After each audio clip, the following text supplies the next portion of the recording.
Alright, Ashley Zallia is back with you, almost live, but we kind of record this stuff. So we're going to talk about wedges and bounce on the wedges. So wedges often have a second number after the degrees aloft. It could be anywhere from 6 degrees to about 16 degrees. What that is, that's the angle of the bounce, or the amount of bounce. So you can see here how the leading edge is not touching the ground. And this is my normal setup, obviously just on a hard surface. If I open the club up, you can see that leading edge is further off the ground, so in a way you're creating more bounce. If I close it down, you can see all of a sudden that leading edge is touching the ground, so I'm taking the bounce off of the club. So what does this mean? Where do you want more bounce? Where do you want less? Well, usually we're using these in the bunkers. This is my 56 degree, which has 12 degrees of bounce. My 60 degree has 10 degrees of bounce, and that's kind of normal. The more lofted the wedge, i.e. the lob wedge, it usually has less bounce.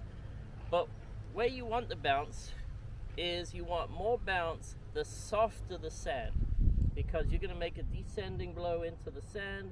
If you have the clubs closed, it's just going to dig, you're going to get stuck. So in that softer sand, open the club up a little bit more, or buy a sand wedge with more bounce, totally up to you.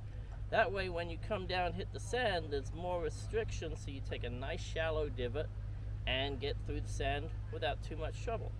If you're on hard pan, or if your ball plugged in that bunker, slightly close the club, or go ahead and grab your lob wedge and also close that slightly, because now you can see there's no bounce. So I'm creating a digging club so I can get under the ball if it's a plug lie, or if it's a hard pan, it will still allow me to take a divot, i.e. a lot of these shell areas are waste areas, so you can still take a divot, still play it like a normal bunker shot. Just learn how to use this bounce of the club for different applications. Hope that helps your game. Thank you.